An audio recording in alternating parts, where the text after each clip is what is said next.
On हो गया। चलो तो मेरे प्यारे बच्चों, पहली बार ये वर्ड बोला है हमने। देखिए तो फिर से क्या रोक रोक कहना भाई, स्वागत है आप सभी का यूट्यूब के जीएसएस क्लासेस चैनल पे। कल कहाँ तक पढ़ा था? प्रोनाउन। प्रोनाउन में पर्सनल प्रोनाउन के आपने रूल फर्स्ट पढ़ा था, मतलब यूजेस का फर्स्ट रूल। आज आप पढ़ोगे यूजेस का सेकेंड रूल। तो यहाँ पे देखिए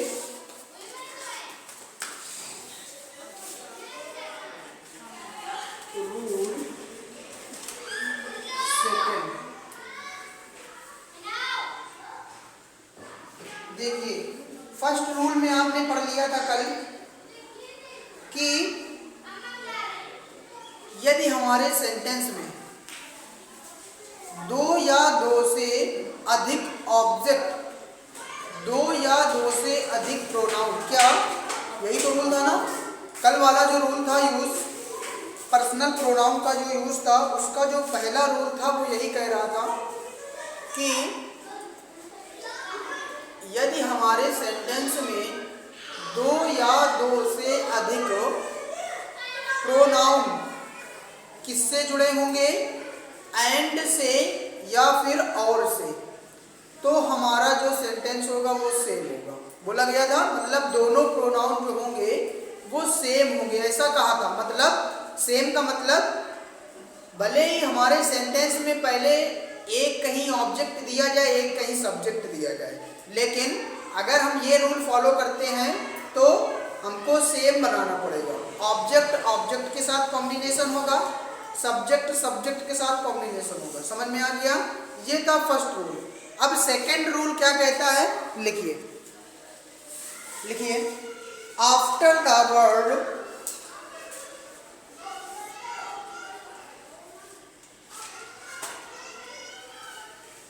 after the word after the word late,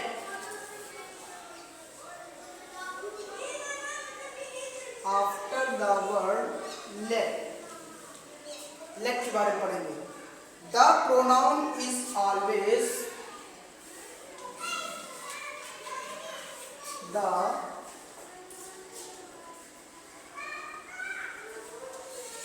pronoun is always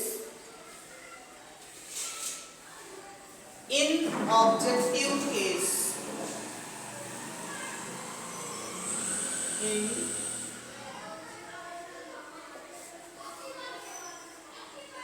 objective case। मतलब लेट के बाद कोई भी प्रोनाउन आएगा वह हमेशा ऑब्जेक्ट ही रहेगा। सेकेंड रूल क्या कहता है कि अगर लेट वर्ड के बाद में हमारा कोई भी प्रोनाउन आता है तो वह प्रोनाउन सब्जेक्ट ना हो कि क्या रहेगा? ऑब्जेक्ट। हिंदी में भी लिख लो,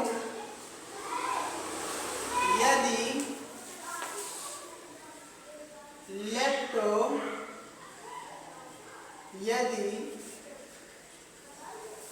लेट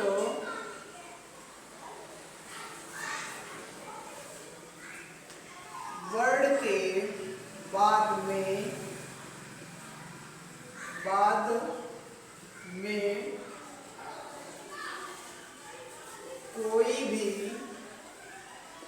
कोई भी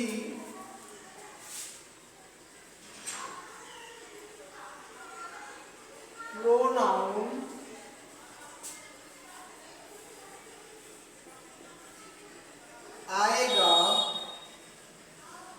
आएगा वह हमेशा ऑब्जेक्टिव ही रहेगा। वह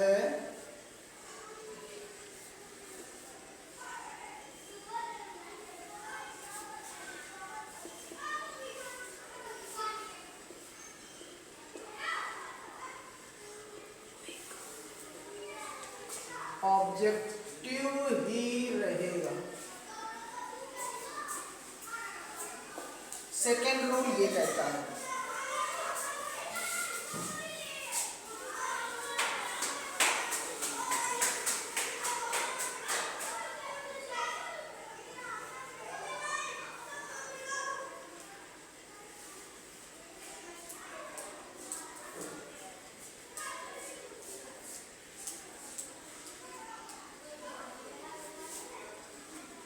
चलिए जैसे हम लिखे एग्जाम्पल, यहीं पे आप इसके एरर भी पढ़ लोगे, मतलब जो गलतियां होती हैं।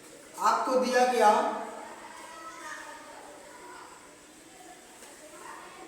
The principal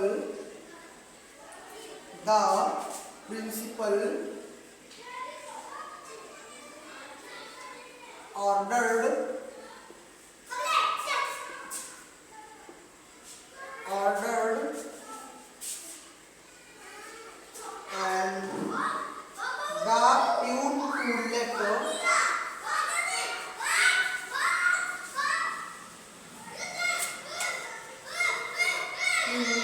to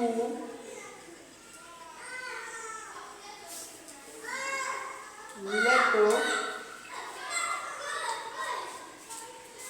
Ram and I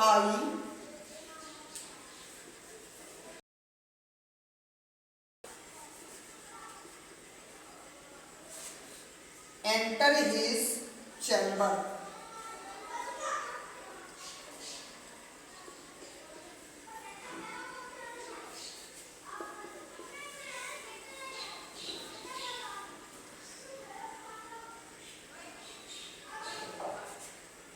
ये एग्जाम्पल आपको दे दिया गया, ठीक दिया गया।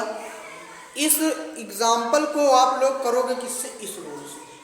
रूल ने ये कहा है कि यदि हमारा लेट वर्ड के यदि बाद में कोई भी प्रोनाउन आता है तो वह क्या रहेगा? हमेशा ऑब्जेक्ट ही रहेगा, सब्जेक्ट नहीं बनेगा, कोई भी आ जाए। चलो, the principal order the peon mean होता है चपरासी। क्या होता है? चपरासी। प्रिंसिपल ने आदेश दिया, किसको आदेश दिया? चपरासी।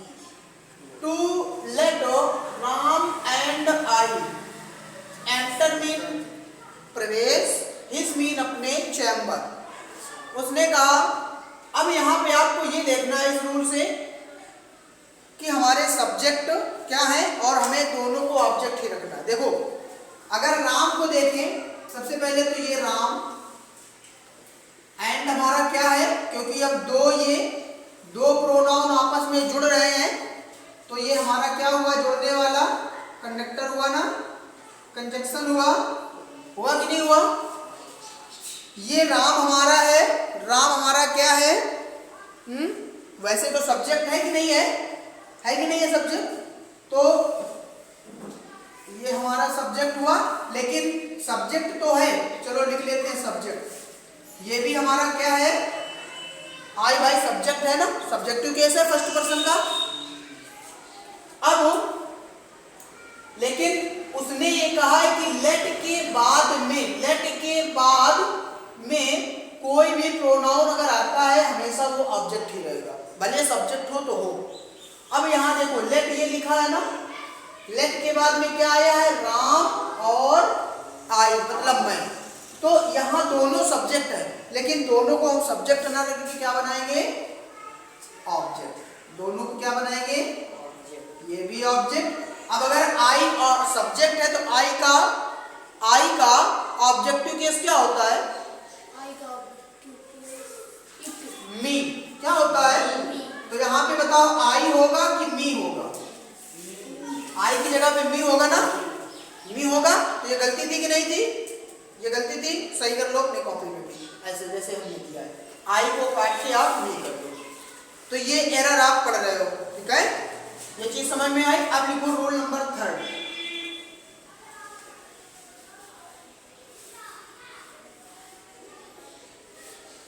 देखो रूल 3 क्या कहता है?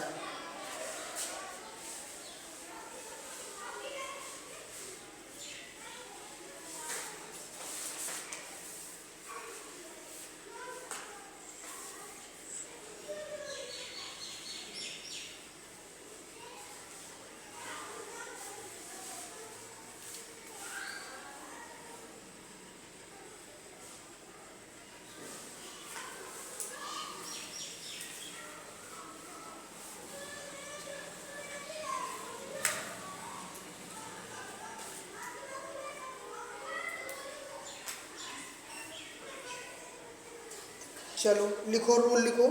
लिखो after the phrases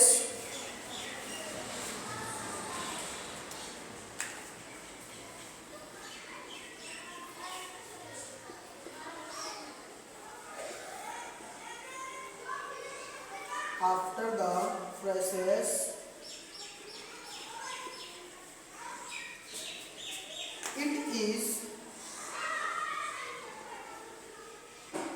it is or it was, it is or it was, the pronoun is in,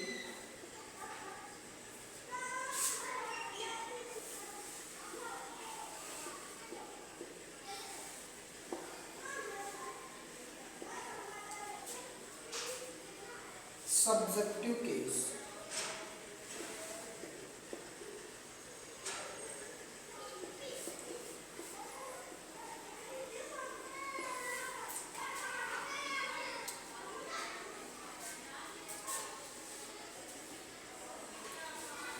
for example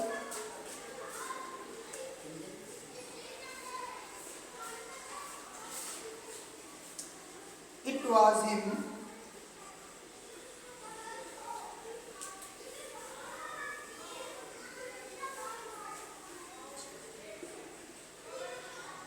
it was him, he,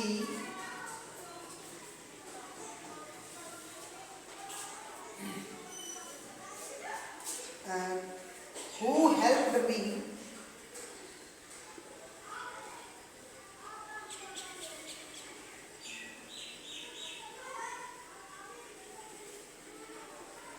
who helped me to do the work, to do the work. Okay, second वाला it is me,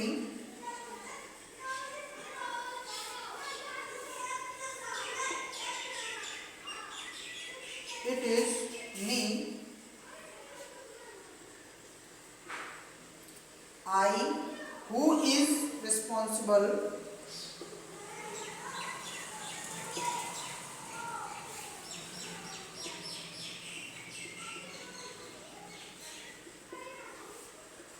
responsible for the mistake.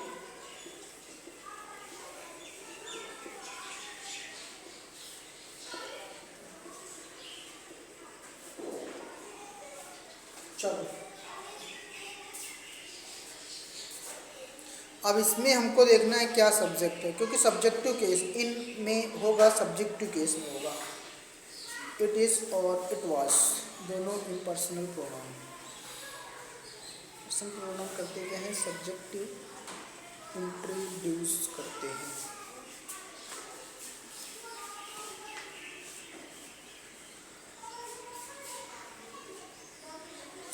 देखो जो आपके ये it is है, it is और it was, ये दोनों करते क्या है, ये दोनों करते क्या है, ये दोनों है आपकी इम्पर्सनल प्रोनाउन। क्या है, इम्पर्सनल प्रोनाउन। अब इम्पर्सनल प्रोनाउन का वर्क क्या होता है, तो ये सब्जेक्ट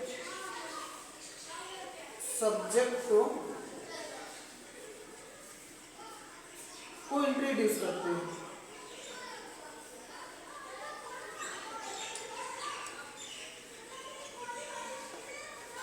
इम्पर्सनल प्रोनाउन काम ये करते हैं कि ये सब्जेक्ट को इंट्रोड्यूस करते हैं। तभी तो ये कहा गया कि pronoun is in subjective case में होगा। अगर फ्रेसेस आफ्टर मतलब होता है बाद में, किसके, फ्रेसेस के अगर बाद में हमारे इट इज या फिर इट वाज हैं, तब प्रोनाउन जो होगा वो किस में होगा, सब्जेक्टिव केस में होगा। बस सब्जेक्ट हमको छाटना है यहाँ पे। चलो देखो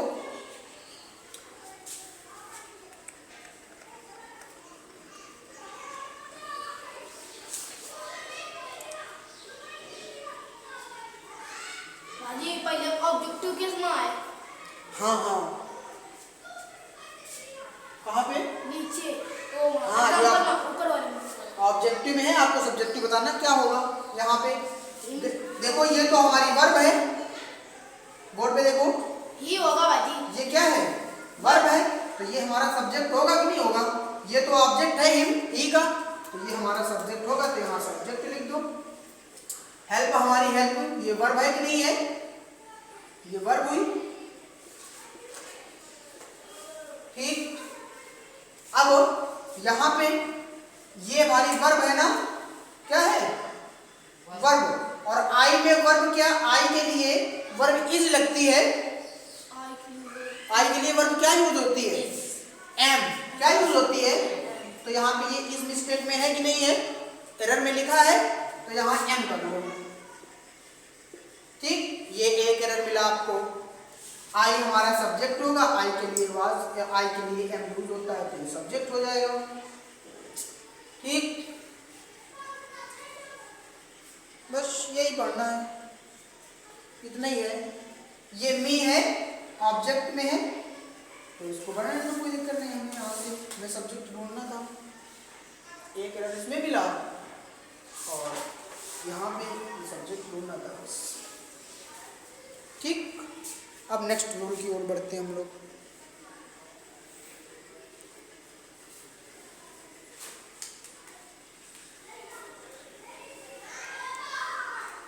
इसको भी काट दो।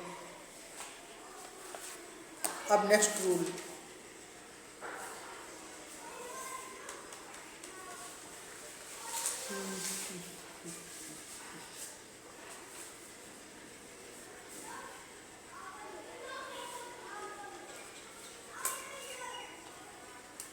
इसको साफ करें, इरेज करें।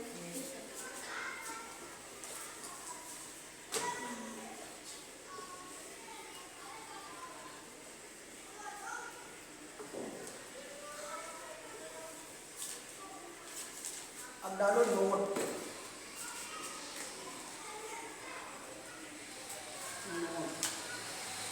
नोट में first number.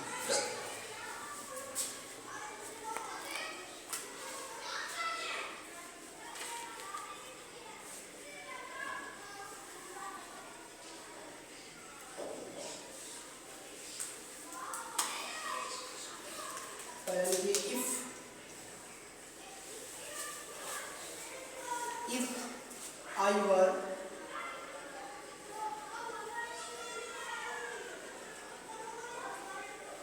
if I were he, him,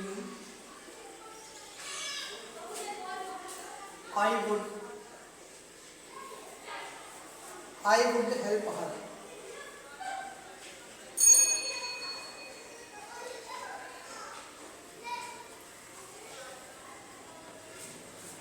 I would help her.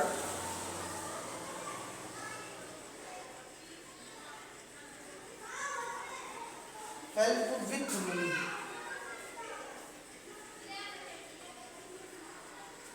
Money.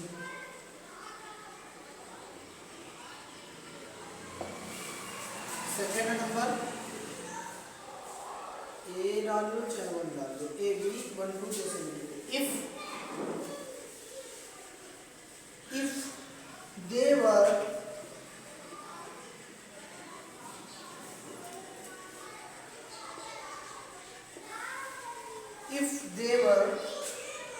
I oblique me, they would not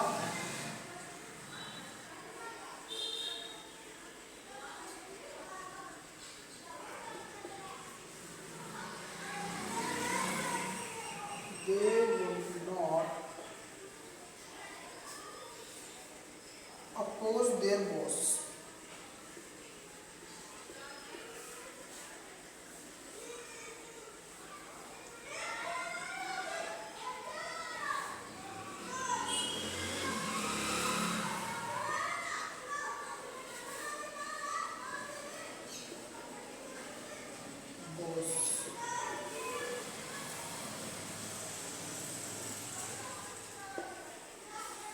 C number,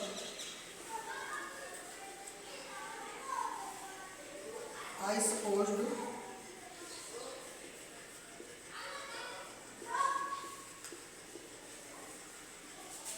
Ram to be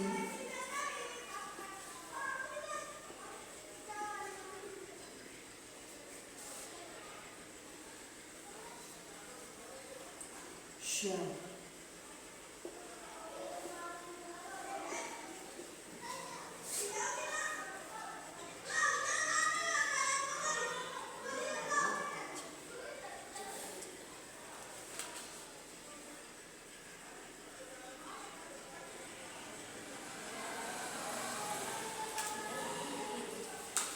और D number, I suppose Ram to be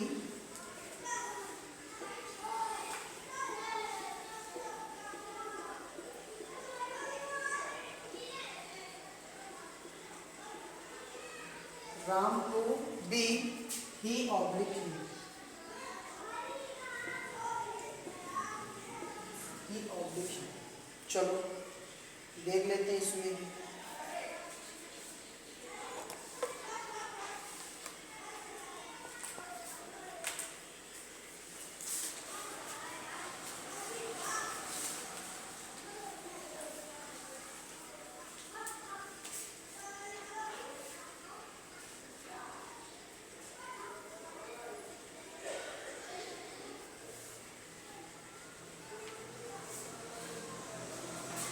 चलो भाई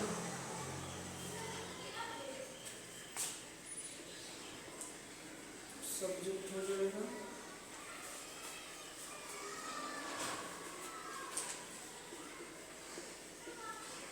subject नहीं होगा, यहाँ पे बताएंगे भी। ये हमारा सब्जेक्ट हो जाएगा, ऑब्जेक्ट बनेगा, ऑब्जेक्ट बनेगा। I support Ram to be him, ही मिस्टेक है यहाँ पे, ही अलग होगा, ऑब्जेक्ट ही होगा और ये ही अलग होगा। ये सब्जेक्ट बनेगा,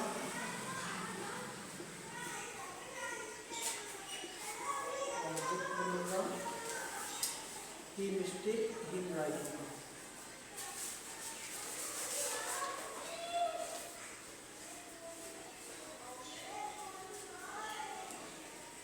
नोट करिए इसके बाद रूल नंबर 4।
आगे बढ़े।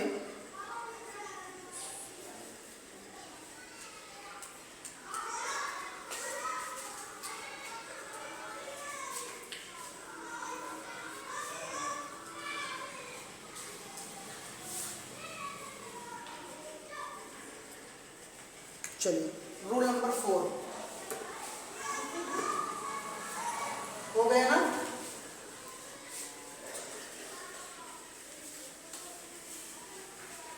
रूल नंबर 4 लिखिए, लिखिए after the word than the pronoun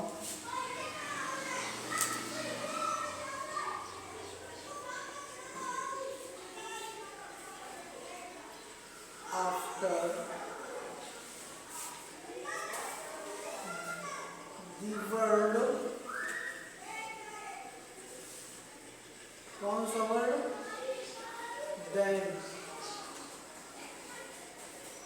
कौन सा? Then the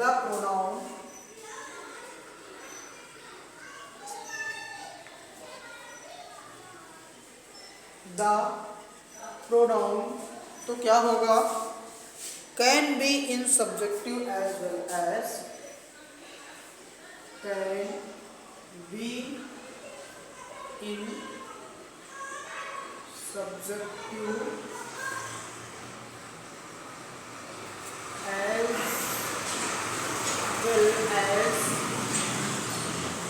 age well as in objective case, in objective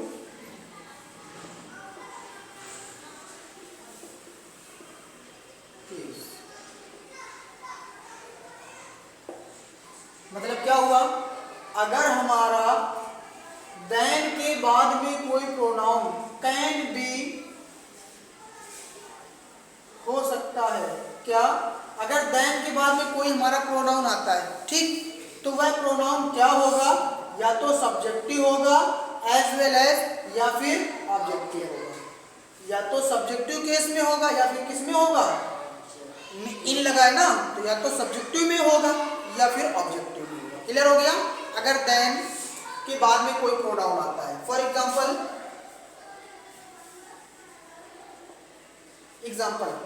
लिखिए, I know better than, I know better than, मैं जानता हूं, क्या जानता हूं? बेटर, मैं जानता हूं बेटर देन, मैं जानता हूं बेटर देन ही, मैं उससे बेटर जानता हूं, ही या फिर हिम, क्या जानता हूं? देखो लिखा है मैं उससे बेहतर जानता हूं, मैं उससे बेहतर जानता हूं। अब यहाँ पे एक चीज ऐसे आप देख लो, जो हमारा देन होगा तो वो दो कंडीशन पे होगा। कौन कौन सी? पहली होगा सब्जेक्टिव, जब हमारा सब्जेक्टिव होगा तो इसका मतलब वहां पे हो रहा होगा, हमने पहले भी ये चीज की थी, सब्जेक्ट प्लस सब्जेक्ट का कॉम्बिनेशन हो रहा होगा। और जब हमारा ये देन ऑब्जेक्टिव में होगा तो हमारा क्या हो रहा होगा? ऑब्जेक्ट और ऑब्जेक्ट का कॉम्बिनेशन हो रहा होगा कि नहीं हो रहा होगा, इसका मतलब ये, ठीक। अगर सब्जेक्ट में बन रहा होगा तो सब्जेक्ट में, या ऑब्जेक्ट में तो ऑब्जेक्ट में। चलिए, इसका मतलब हुआ मैं उससे बेहतर जानता हूं। तो यहाँ पे जो आई है, कौन जानता है? आई, तो ये हुआ सब्जेक्ट, हुआ सब्जेक्ट कि नहीं हुआ? ये हुआ सब्जेक्ट हमारा। तो अब एक अगर सब्जेक्ट बना है तो दूसरा ऑब्जेक्ट तो बनेगा नहीं, है ना? पूरा सब्जेक्ट नहीं होगा तो दूसरा सब्जेक्ट यहाँ पे क्या मिलेगा? अब आप जरा यहाँ पे देखो, यहाँ पे देखो, पहले देख लो, ये जो हिम है, ये हिम तो ऑब्जेक्टिव केस है, ये तो होगा नहीं, तो यहाँ पे ये गलत, ये सही है। समझ में आया? मतलब ये हमारा क्या होगा? यहाँ पे सब्जेक्ट होगा। नोट करिए।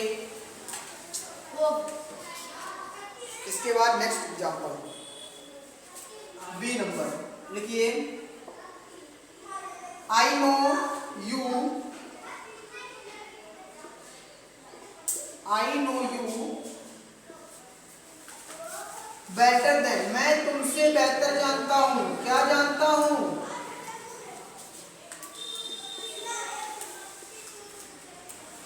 ही। चलो चलो भाई, अब यहां पे देखो सब्जेक्टिव मिलेगा कि ऑब्जेक्टिव मिलेगा? आई तो हमारा सब्जेक्ट है, आई क्या है? सब्जेक्ट है, ठीक। यू हमारा क्या है भाई? यू हमारा क्या है? जो यू है, यू का सब्जेक्टिव केस हमारे यहाँ पे ऑब्जेक्ट हो जाएगा। क्या हो जाएगा?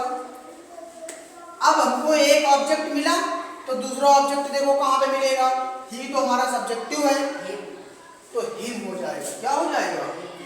तो ये ऑब्जेक्ट हो जाएगा। मतलब ऑब्जेक्ट ऑब्जेक्ट का कॉम्बिनेशन, यहाँ पे ये दोनों कंबाइन होंगे, जुड़ जाएंगे, ऑब्जेक्ट ऑब्जेक्ट। सी नंबर देखिए, I know you better than he him, वही चीज है। अब सब्जेक्टिव सब्जेक्टिव का हो जाएगा, I know you better than he him. एक बार हमने ऑब्जेक्टिव को मिला दिया, अब सब्जेक्टिव को मिला दो। कौन कौन? एक तो ये सब्जेक्ट और एक ये सब्जेक्ट। अब ये देखो सब्जेक्ट सब्जेक्ट का कॉम्बिनेशन हो गया, ये दोनों जुड़ जाएंगे। समझा गया? ऐसे होता है। आपको ये पहचानना है कि कौन, और यही एरर होता है, इतना ही पहचानने को आता है। कोई भी कॉम्पिटिटिव एग्जाम में ऐसे क्वेश्चन आपको मिलेगा देखने को, यही सब करना होता है। समझा क्या? ये हो गया आपका। ठीक, अब देखते हैं आगे। इतना करो फिर आगे देखो।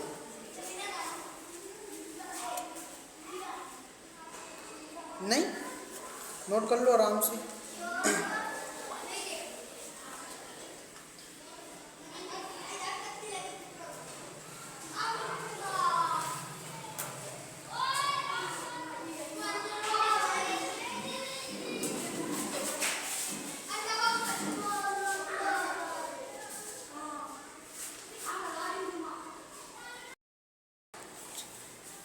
आपके पर्सनल प्रोनाउन आपने पढ़ लिया और पर्सनल प्रोनाउन के यूजेस भी पढ़ लिए। यूजेस में आपने 4 रूल पढ़े। ठीक, पहला जो रूल था वो आपका ये कहता था कि हमारा जो प्रोनाउन होगा, ठीक है, जो हमारा प्रोनाउन होगा उसमें क्या हो रहा होगा भाई, यदि हमारे वाक्य में 2 या 2 से प्रोनाउन, 2 या 2 से अधिक प्रोनाउन एंड या और से ज्वाइंट होंगे, जुड़े होंगे, तब हमारा जो प्रोनाउन होगा, है ना, जुड़ा हुआ है, तो प्रोनाउन का केस सेम होगा। मतलब दोनों सेम होंगे। एग्जाम्पल भी मैंने आपको बताया था, आपने उसमें छांटा भी था, आपने उसमें सीखा भी था। सेकेंड रूल आपका था कि यदि लेट के बाद में कोई प्रोनाउन आएगा तो हमेशा वह कैसा होगा? ऑब्जेक्टिव होगा। ठीक, ये भी पढ़ा। थर्ड रूल आपने पढ़ा कि यदि फ्रेसेस के बाद में इट इज या फिर इट वाज, इनमें से अगर कोई आता है तो इन सब्जेक्टिव केस होगा। कैसा होगा? ये सब्जेक्टिव केस में होगा। ठीक। फोर्थ नंबर रूल आपने पढ़ा आफ्टर द वर्ड देन, अगर देन के बाद हमारा the pronoun can be in subjective as well as objective. अगर देन के बाद कोई प्रोनाउन आता है तो या तो वह सब्जेक्टिव होगा या फिर कैसा होगा? समझ में आ गया? ये आपने यूजेस पढ़े, 4 रूल के आपने यूजेस पढ़े पर्सनल प्रोनाउन के। अब पर्सनल प्रोनाउन के बाद में आपका सेकंड नंबर में प्रोनाउन आता है इंटेरोगेटिव। कौन सा? इंटेरोगेटिव प्रोनाउन को हिंदी में बोला जाता है प्रश्नवाचक सर्वनाम। ठीक। अब इसमें कहा क्या गया, इसमें होता क्या है, जिस प्रोनाउन से किसी व्यक्ति या वस्तु, जिस प्रोनाउन से किसी व्यक्ति या वस्तु के संबंध में प्रश्न पूछने का काम किया जाए वह हमारा इंटेरोगेटिव प्रोनाउन कहलाता है। ओके, एग्जांपल देख लीजिए। Who broke the glass. देखो ये जो ब्रोक है ये हमारी वर्ब है। क्या है? वर्ब है। अब ये जो हमारी वर्ब है ये कैसी वर्ब है? ये फर्स्ट की सेकेंड फॉर्म। कौन सी फॉर्म है? क्योंकि इसकी ब्रेक की जो फर्स्ट फॉर्म होती है वो होती है, ब्रोक की फर्स्ट फॉर्म ब्रेक होती है। क्या होती है? ब्रेक मीन होता है तोड़ना। क्या तोड़ना? ब्रेक मीन तोड़ना होता है। अब ब्रेक की सेकंड फॉर्म लगी है तो ब्रोक, मतलब हु ब्रोक दी ग्लास। अब ग्लास होगी वो किसी से टूटी होगी तो बोल रहा है हु, वो कौन है जिसने ग्लास को तोड़ा था या तोड़ा है या तोड़ दी है। ठीक। तो यहाँ पे प्रश्न पूछा जा रहा है तो यहाँ पे आपको बताना है वो वर्ड कौन सा है जो इंटेरोगेटिव प्रोनाउन का वर्क कर रहा है। तो वो हमारा हु है। कौन है? हु मीन क्या होता है? कौन। क्या होता है? ठीक। सेकेंड एग्जाम्पल है what are this. What are this. अब यहां पे अगर इस एग्जाम्पल में हम देखें तो हमारा इंटरोगेटिव वर्ड कौन सा है? व्हाट। क्योंकि व्हाट मीन क्या होता है? व्हाट मीन क्या होता है, समझ पाए ना? लिख दे ना। हम आप लोग सोचोगे भैया खुद पूछ रहे हैं कि क्या होता है। व्हाट मीन हिंदी में भी क्या होता है, क्या। व्हाट को हिंदी में ये शब्द से बोला जाता है, पढ़ लो आप लोग, क्योंकि इसको हम पूछेंगे तब भी लगेगा वही। व्हाट मीन हम कहेंगे क्या होता है तो क्या ही होता है। ठीक, यहाँ पे ये काम कर रहा है। थर्ड नंबर पे आपका आता है रिलेटिव प्रोनाउन, जिसको हिंदी में क्या बोला जाता है? संबंधवाचक सर्वनाम। इसमें होता क्या है?